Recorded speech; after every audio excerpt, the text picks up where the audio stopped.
where the outback meets the ocean. Welcome to Western Australia. It's pristine, you know, it hasn't been touched, it's still remote wilderness.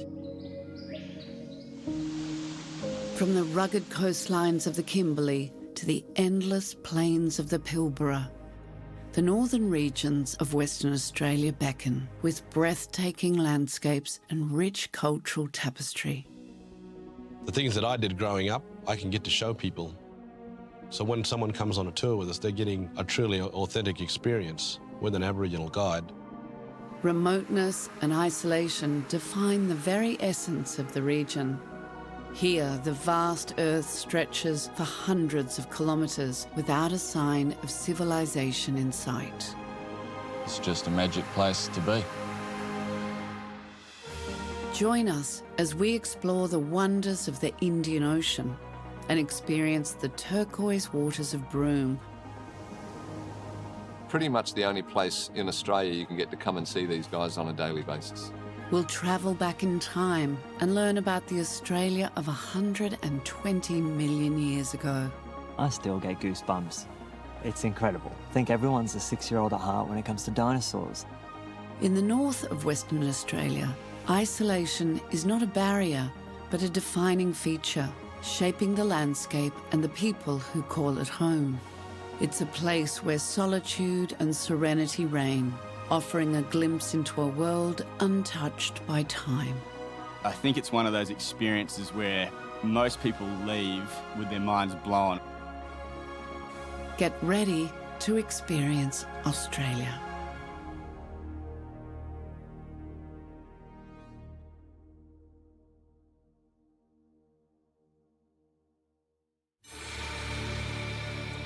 Today, we journey to the far north of Western Australia, one of the most isolated regions in the world.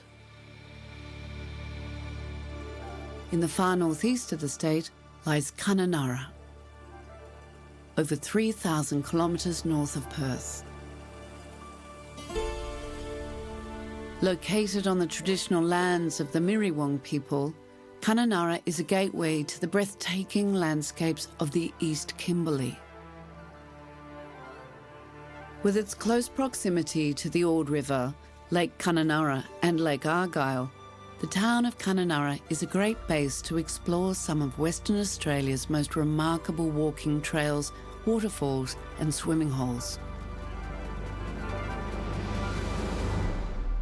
And without road access, the best way to experience the area is by canoe. The best bit about the canoe trip is it's self-guided, so people own it. You know, they're out there by themselves. It's their adventure. Hugh McKay, also known as Macca, is the owner of Go Wild Adventure Tours. He provides a range of adventure activities from Lake Argyll to Lake Kununurra.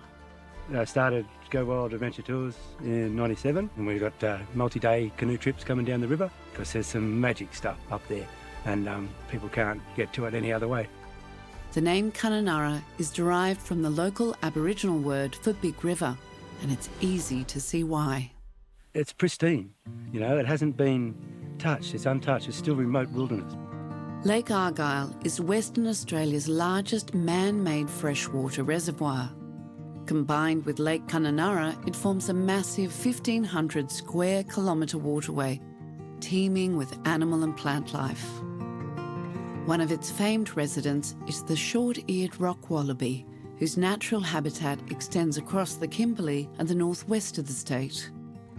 The waterways in and around Kununurra are so extensive that canoe trips can last several days. Macca and Go Wild Adventures have established several campsites along the route for these longer expeditions. These campsites are environmentally sustainable, have minimal impact on the local area, and are designed so that native wildlife are not disturbed. We supply all the gear, all the cooking gear and all the camping gear, so customers have to bring their own food and, you know, clothes and their own blanket, so just their normal personal stuff.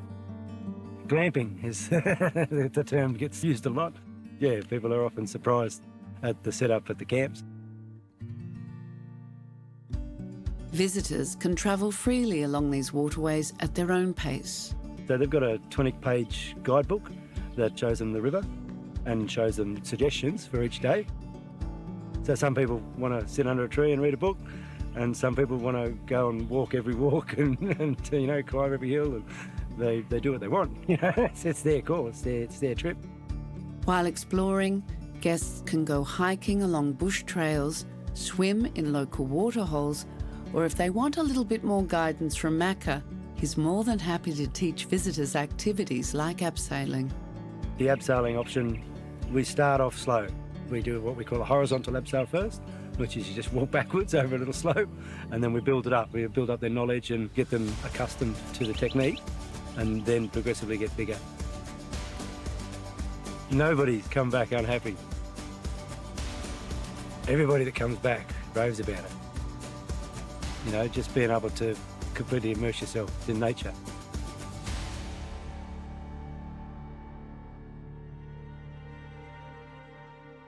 Leaving Kununurra, we now travel from the far northeast of the state to the far northwest. Extending along the coastline to the north of Broome is the Dampier Peninsula. The stunning bays and inlets here provide the perfect conditions for the cultivation of a rare and precious material, pearls.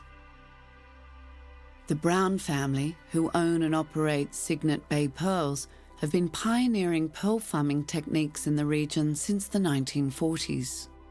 G'day, I'm James Brown. I'm a third-generation pearl farmer, born and raised here at Cygnet Bay Pearl Farm, about 200 kilometres north of Broome on the spectacular Kimberley coast. Pearl cultivation is a fascinating blend of nature and human care. To start, pearl farmers place healthy oysters or molluscs in waterbeds and gently implant them with a tiny bead called a nucleus. Over time, the mollusk coats this nucleus with layers of nacre, which gradually forms into a pearl. Farmers monitor the process, ensuring the best conditions for growth. After several months, the pearls are harvested. Each pearl is completely unique. Cygnet Bay Pearls specialise in cultivating South Sea pearls, prized for their lustre, size and quality. The farm utilises sustainable and environmentally friendly farming practices to cultivate pearls of exceptional beauty. For people to be able to come here and actually see the environment and then actually watch a pearl harvested straight from an oyster, I think it's one of those experiences where most people leave with their minds blown. Another factor that makes the Dampier Peninsula ideal for pearl cultivation are the extreme tides. This region experiences a tidal variance of up to 12 metres, making it home to the largest tropical tides in the world. Huge tides basically are what feeds our pearl oysters, so we get the largest and most valuable pearls in the world. A side effect of the Dampier Peninsula's extreme tides is the spectacular display known as Waterfall Reef. We take them out in a certain time on the outgoing tide, and you can see a live reef just come out of the water with water tumbling over it. And then suddenly it dawns on you that you're looking at this amazing waterfall in the middle of the ocean. And that's when people get it. They get just how amazingly unique the Kimberley is. The outward movement of the tide exposes a vast coral reef. As water cascades over the reef's edges, it creates the illusion of a waterfall flowing into the sea. At low tide, the reef towers above the water at a height of 4 metres. Cygnet Bay Pearls work with the local Indigenous communities of the Kimberley. The farm collaborates with cultural practitioners who showcase the rich heritage of the area. My name is Terry Hunter. I'm a proud owner-operator of the Bottom Coastal Creek here at Cygnet Bay Pearl Farm. I am a 4th-generation member of the Hunter family to be working here at Cygnet Bay for the Browns. I'm also part of the Bardi tribe at the tip of the Dampier Peninsula. On his tours, Terry Hunter leads visitors around the tidal flats of Cygnet Bay, sharing stories about the origin of the pearling industry and the history of the indigenous Bardi and Jawi people. I love to take them down, have a drink at the water hole, where the Bardi Jawi call Umbarn, which is the freshwater spring that is only accessible on low tide. Also showing them rock pools, sharing a bit of knowledge about stingrays, different mangrove species that we have in the area, and again, how closely we are connected to the environment. At the end of my tour, I'll take you back up to our gallery and give them a taste of our beautiful bush honey. Terry also shares his knowledge of the exquisite art known as ridgie. Ridgie are decorative pearl shells traditionally worn by the indigenous men of the area. These intricately carved shells often depict sacred patterns or traditional stories. With the indigenous people being in Greater Australia for more than 60,000 years, got so much knowledge about the area. So I find when the guests leave me, they always go away with that good feeling and a better understanding about indigenous culture here in the Dampier Peninsula.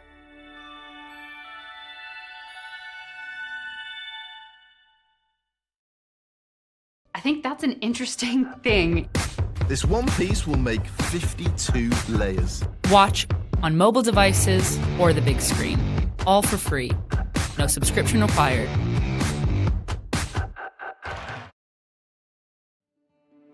Heading back south, we now travel to Broome and the incredibly vibrant Roebuck Bay.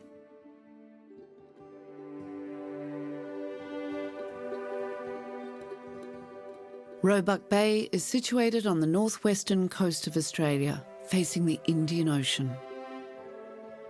The bay is famous for its milky turquoise waters, contrasting against the dusty red coastline. It's characterised by its extensive tidal flats, mangrove forests and shallow waters.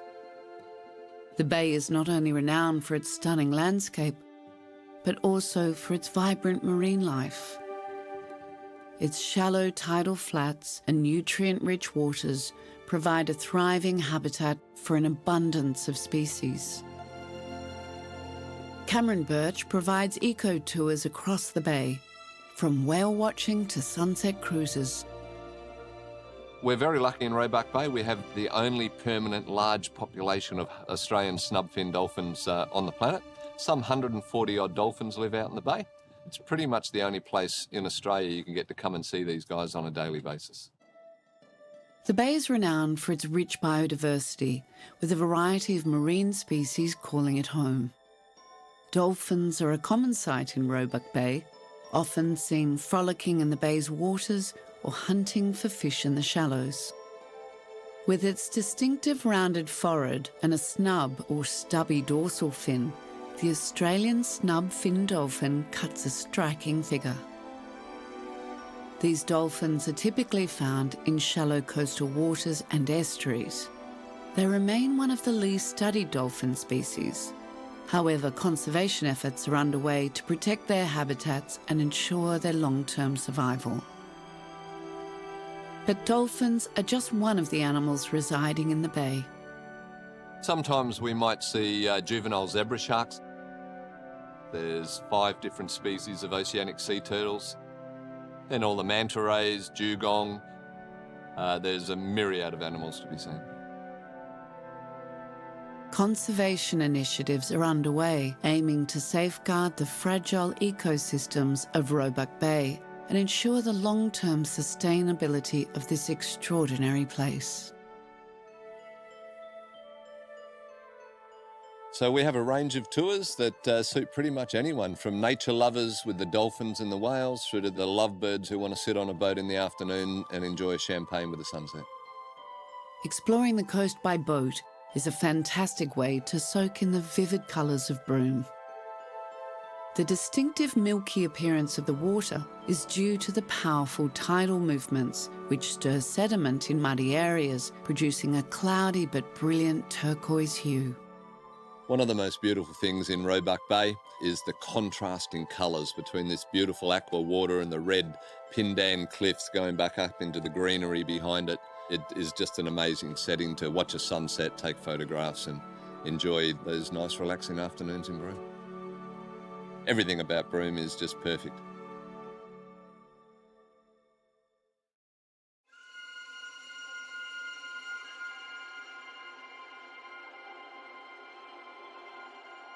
Broome is not just home to an abundance of flora and fauna today. It was just as rich 120 million years ago. And the evidence is etched for eternity in the sandstone cliffs and tidal zones of the surrounding area. So Broome's got more dinosaur footprints than anywhere else on the planet. So most other places in the world only have 4 or 5 different kinds of dinosaur footprint, whereas Broome, we currently have 21 different kinds of dinosaur they've identified here. Miles Penniger and his wife Rebecca are former scientists, and they love to share their knowledge and passion with guests on Broome adventure tours. The dinosaur footprints in Broome originate from the Cretaceous period, a time when Australia was part of the supercontinent Gondwana. Located close to where Antarctica is today, the Australia of the Cretaceous had a much cooler and wetter climate. The first dinosaur prints in the Broome region were only discovered in the late 20th century by a local resident. The footprints belong to various dinosaur species, including sauropods and theropods, and vary in size and clarity. When guests stand in these footprints, they're amazed by the fact that they're standing in a spot dinosaurs stood 120 million years prior. People are staggered by standing as something that's been left there for so long, and they're standing in the exact same spot.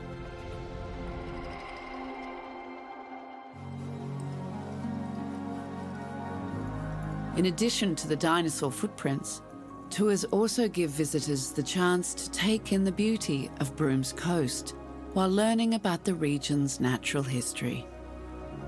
Along the shores of Broome and the surrounding areas, mangrove forests thrive in the intertidal zones. These mangroves serve as crucial nursery habitats for juvenile fish, crabs, and other marine organisms. Mangroves are the only trees that grow directly in salt water.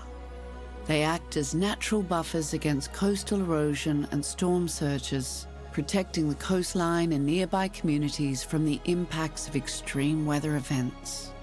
Broome has the 4th highest tidal range on the planet, so when guests start our tour, the landscape is dramatically different to when they finish the tour here. So it really exposes a whole ecosystem that they didn't see when they started the tour. But I think everyone's a 6-year-old at heart when it comes to dinosaurs. I still get goosebumps. It's incredible. It's an incredibly serene part of Broome.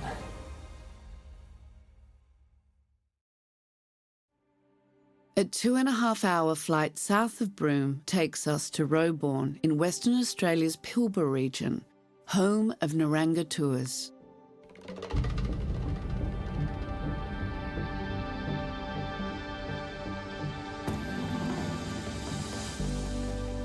The Western Pilbara region is a vast and ancient landscape located in the northwestern corner of Western Australia.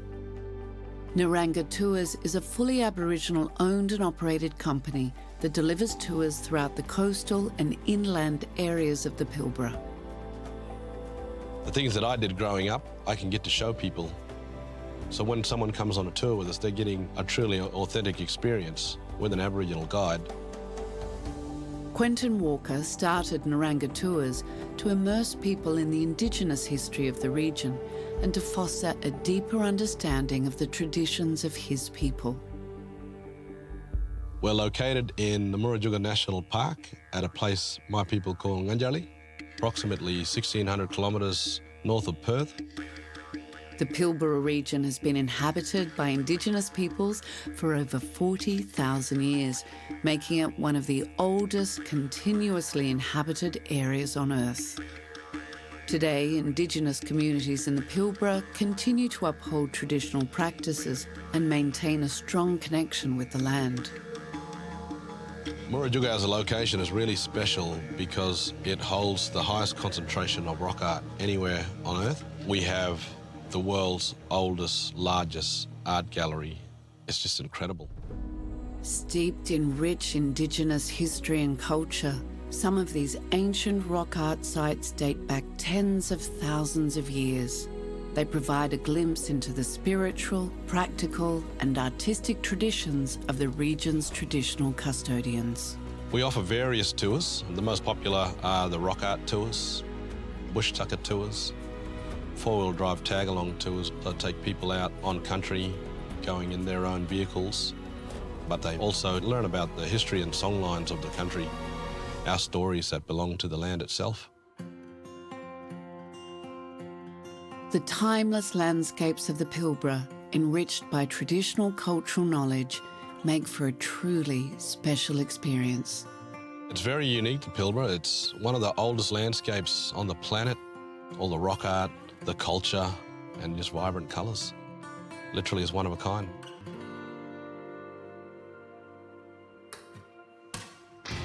Vast, remote, bursting with colour and steeped in history. The northern region of Western Australia offers an unforgettable experience for those who choose to venture across its ancient landscapes. Escape to the most isolated region of Australia and experience its majesty.